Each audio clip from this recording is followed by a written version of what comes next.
Well, whoever you are, wherever you are, whatever you're doing, whoever you're doing it to, it's Bushka on Blitz, and it's the month of Bushka Madness continuing on as we sojourn through a little bit of offcuts. These are videos that really didn't fit anywhere, so I grabbed them and just thought I'd throw them together and put a bit of a video out there, just a little bit of light-hearted love. There's so much stuff going on channel, and there's so much stuff coming down the pipe that it's really hard to keep a handle on it. Obviously, we've been doing a video a day all week. This one is entitled Go Home DW2, You're Drunk. We carry, while absolutely lagging out the bumhole, come fly with me, come fly, let's fly away. Look at that tank. The key to driving a lag-ridden tank, and I've done this a few times, if you come from Australia, if you're the Antipodean tanker that you probably would like to be, you're going to need to learn to play with lag, because we've probably got the worst ping going around the joint. That's because everyone's trying to use the one hamster-powered copper wire between Sydney and Singapore, and you've got to wait your turn. And if you try and have a turn like I am here out of the roster, you're going to lag a lot. Now, I'm running the DW2, which is the Thinking Man Seal Clubber, and the DW2, I'm actually about to do the video for the full review of the DW2, because it's changed a lot. But the secret to driving a tank, at least a big heavy tank like this, in heavy lag, is small movements. Now on the screen, you're seeing big movements, but what I'm doing is I'm actually just touching the control stick a little bit at a time and then letting the lag happen, so that by the end of it, I end up somewhere.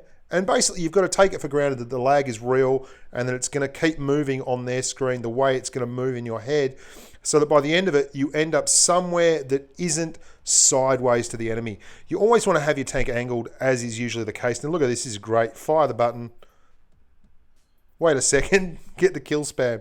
I'm going to go side scraping here. Now, DW2 is hilarious.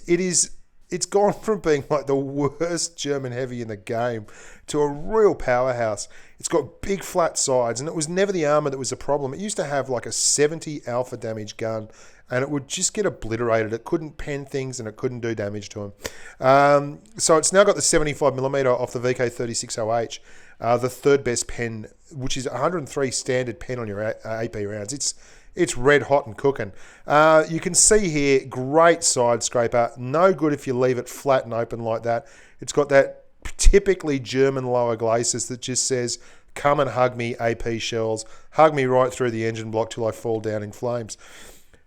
Look at this for a no-scope shot under severe lag. Let that reticle go fully in, pull the trigger. Everyone loves a winner. So I hope you've learned a little bit there, boys and girls, how to drive your DW2 when it's drunk, how to drive any heavy tank when it's drunk. Little movements. Don't push too hard. Don't go too fast.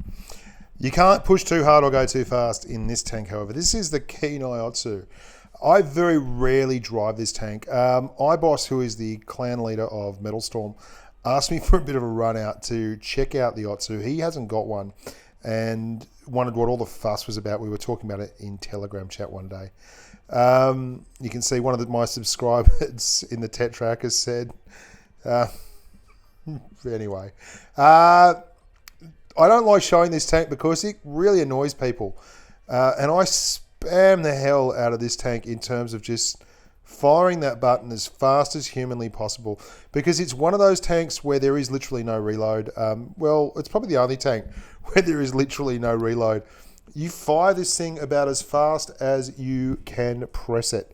I think I reviewed it for Wargaming when it first came out, and the issue was there was a decimal place out of place, something like that in terms of the reload on the clip. So it's like 0.4 of a second instead of 4 seconds or something along those lines. Suffice to say, you've got a tier 3 light tank with 1998 DPM. And you're going to see exactly what I'm talking about here when it pops on the far side of this canyon. You'll see how quick, even aimed up, that M2 medium, 1, 2, 3, 4, get ready for it, and 5. That's quite quick. And people tend to get pissed off because they don't have the tank. So I don't drive it much. And when I do drive it, I drive it solo. And I drive it with a mixture of aggression and sheer despicable hatred for myself, because it really is the ultimate in seal clubbing. It is the tank you go to when you're having a really crap day and you just want to enforce that crap and put it on other people. The DW2 is great, but the Otsu is hilarious. And we've now got 2 kills, and you can see when you've got to dump damage on someone, nothing beats 4 shots at 40 per pop in about half a second. The tank is great, but it's not invulnerable. It is actually quite a delicate drive. People can pen it. You see tier 4 and it's really nasty. If you get hit by a Hetzer or something like that, you're going to be in real strife. iBoss is over there. Ooh, he's in trouble. But we're evening up the odds. Only 3 to go now. And you'll see I'll often reload. This is a great one. You'll often reload this gun when you're driving. You'll often reload when you're running an autoloader because you think it's going to take so long to reload. I'll reload now so that I'm ready by the time I get to the enemy. You never have that problem with the Otsu. You know that you're going to be reloaded as soon as you finish the clip, pretty much. Before you can aim, they'll be dead. We're running around the left, so I don't like driving this one too much, and I also don't like doing videos on it because there's always the odd chance that Wargaming in their infinite wisdom will nerf it and say, you had it for 6 months, it was pretty awesome, why don't you give it back to everyone else? iBoss has said, Ras, it's me versus the last 3. He knows it's on the cards. It's a full hit point Otsu. It's always on the cards. There's 3 left. We're going to go up here. Basically, show a little bit of love. The other good thing about the Otsu is it's only got negative 15 degrees of gun depression. So obviously, a terrible tank, and one that unless you want a real challenging drive, you should leave it the hell alone. I mean, anything that does tier 9 DPM or tier 8 DPM at the very least, with 15 degrees of gun depression in tier 3, is a tank that you don't want to drive unless you absolutely have to. Now, fair call to me. I think I've probably played 100 games in it, if that. If you wanted to seal club, you could really build the stats with this tank. It makes money too. It runs all your... Not much. Look, it doesn't make much money. Now, the reason I didn't put this anywhere in particular, and I didn't want to do a video on it on its own, is because I'm not particularly proud of this, Ras. Anytime you can fire 4 shots to 1 on an M2 medium, you shouldn't feel very proud of yourself. And I'd just like to apologise to all the red team members in this game for me being such a sook and running such a blatantly overpowered tank. You can hear my dog. He's in a greens. He's not happy with me either.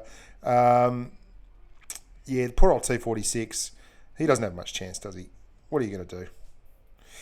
Oh, dearie me. And I'm just wasting ammo now. I've gone down to Pramo just for the fun of it. There we go. There's your Ras. Good old Kenai Otsu. You don't see many of them out there because there's not many in circulation. And I'd never do a review on it because I just feel embarrassed. But there you go. That's a Rossini.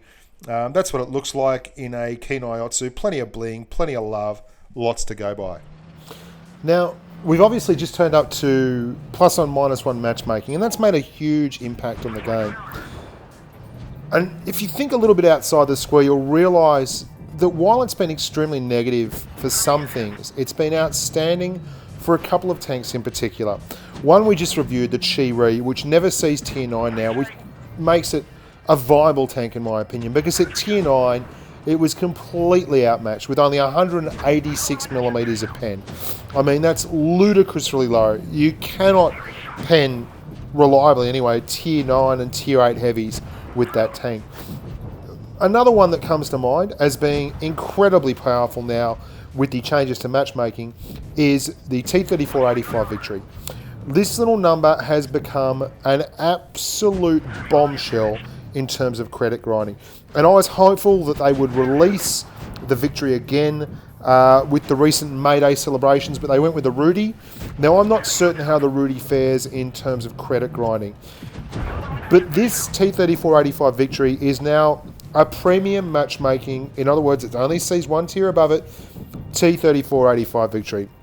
And it still has 180 odd percent, I think it's 185 or 188% as a credit coefficient as per patch 1.5, which I doubt has changed at all. And it's made it an absolute godsend for those of you who own it. If you're thinking about grinding credits, forget about the IS-3 Defender and Co. Have a look at this little tank here. 2,364 damage, which gives us 74,000 credits. Now that's not out of line. You can do that occasionally in a tier 6 medium, mostly going to be around 1,500 or so, 1,300 even, and you're still going to make 40 to 50,000 credits a game on that. It is a perler. If it ever comes back on sale, make that the one tank that you pick up. So everything's been fantastic lately, guys. You've been absolutely amazing. The overwhelming support for the month of madness, which I hope to turn into a full-time madness crusade, has been brilliant. I'll happily keep posting up the videos. At the moment, I was trying to take a month off work, but guess what? Work doesn't care. Work keeps happening, unfortunately. It's been very difficult. So this has been, the last 5 or 6 days has been like juggling 3 or 4 sets of balls and trying not to let one drop and go to bed very, very late. But hopefully, after I clear a few things out, we can really get involved and I can just devote more time even to the channel than I already am and start streaming on a daily basis, which would be wonderful. If you haven't, obviously there is the Patreon link. I'll put it up at the start and the end of all the videos. If you want to sponsor, go for your life. But I hope you've enjoyed a little bit more lighthearted love and a little bit of something different today, just to clear the decks, take a big deep breath before we take the plunge into the next bunch of reviews and streams, which will be happening as going tomorrow, 9 AM Aussie time. We're going to stream. I'm Bushka on Blitz. You're freaking wonderful humans. Thank you for supporting me in my passionate endeavours to make the world a better tanking place. Stay safe on the battlefield.